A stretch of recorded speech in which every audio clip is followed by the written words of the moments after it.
Umaasa si Coach Chito Victorero na magpapatuloy ang pananalasa ng Magnolia Hotshots. Handa namang patunayan ni Coach Jojo Lastimosa na kaya nilang kumuha ng kampeonato kahit wala si Ronday Hollis Jefferson. Pinasabog naman ni PBA Commissioner Willie Marcial na 2 foreign teams ang interesadong pumasok sa PBA. Tutukan po natin ang lahat ng yan, pero bago yan, paki-subscribe, like and share na lang muna para pareho tayong updated.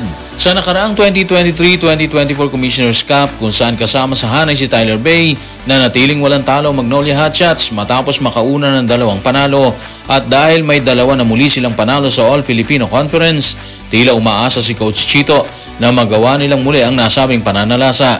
Subalit hindi niya ikinaila na maaga pa para dito. Pinapurihan din ito ang kanyang manlalaro sa ginawang paghahanda. Narito ang report. Tutukan natin si Coach Chito sa report ni Ruben Terrado sa Spain. Parang maaga pa, pero magandang sign yan eh. Sana maulit namin yon, pero susubukan lang namin gawin ng paisa-isa. Malaking game na naman to para sa amin. Hindi namin iniisip yung pagiging undefeated. Ito na muna, 1 game at a time na muna. Yan yung 4 na linggong paghahanda. Credit sa lahat ng players, isinapuso nila yung ginagawa namin.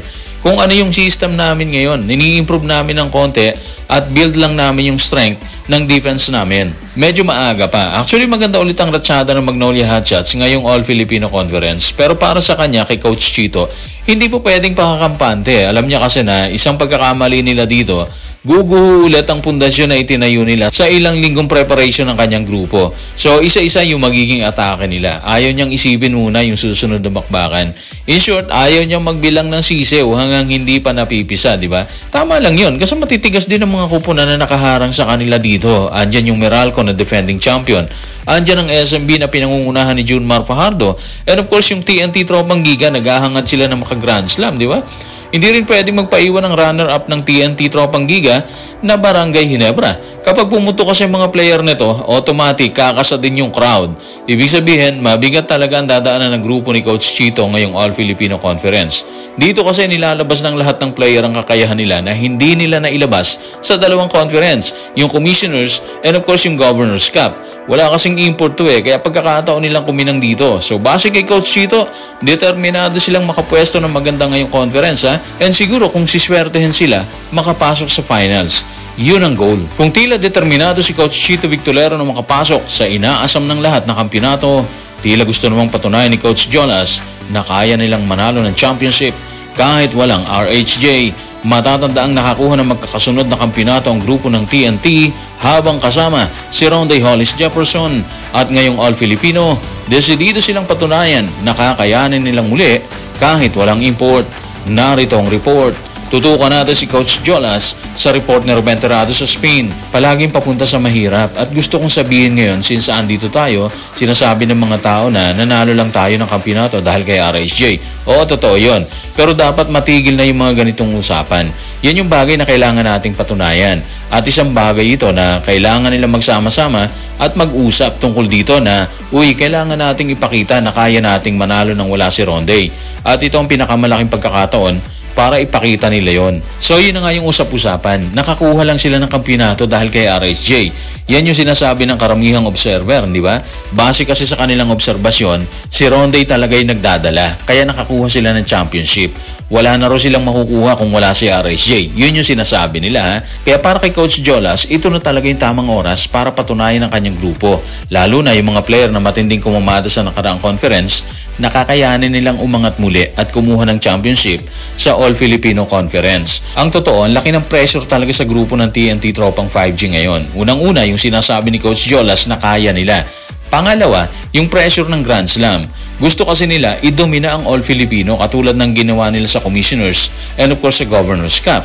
Pero kung paano nila gagawin yan, parang ang hirap talaga kasi nga desidido rin ang lahat ng team na bokiain sila para hindi sila maka-Grand Slam. At pangatlo, yun na nga, wala silang sinasandalang import na katulad ni RHJ sa ngayon, di ba? Kung dati may import na kakamada, ngayon sila na lang yan. Lakas na lakas ng kapwa local player. Yun yung gagawin nila ngayon. At in fairness naman kay Coach Jolas, alam niya na hindi ganun kadali ang magiging journey nila dito. Pero tingin ko, decided na silang humataw ngayong All-Filipino Conference. Kaya tingnan natin kung magagawa nilang kuhanin ng Grand Slam. Malinaw ang hangarin ng TNT, kumuha ng Grand Slam ngayong All-Filipino Conference, pero tila malinaw din ang posibleng pagkakaroon ng dalawang foreign teams sa PBA. Ayon sa inilabas na pahayag ni PBA Commissioner Willie Marcial, dalawang foreign teams ang gusto umanong sumali sa liga. Tanong, kaya bang i-accommodate ng PBA ang dalawang koponan mula sa ibang bansa? Tutukan natin na sinabi ni PBA Commissioner Willie Marcial sa report ni Jerry Ramos sa Spin. Merong dalawang foreign teams na gustong sumali sa atin. So titingnan natin kung kaya nating i-accommodate ang dalawa or i-accommodate lang yung isa. Sana mapagbigyan natin sila pareho. Yay, maganda to ha. Ito na yung sagot sa hinihingi ng ating mga kababayan. Dati pa kasi hinihingi ng ilan nating mga kababayan na magpasok ng ibang koponan sa PBA para mas maging competitive umano yung liga. Pero walang tugon ng pamunuan ng PBA sa isyong yan eh. At ngayon, ito na yun. May interesadong dalawa. Hindi lang isa, di ba? Ayon kay Kume, hindi pa nila alam kung kakayanin yung dalawa. O isa lang ang bibigyan nila ng pagkakataon na makapasok. Pero naniniwala tayo na mas magiging maganda at competitive kung dalawa ang i-accommodate nila rito. Mas hahatakin kasi nito yung laro ng ating mga local player.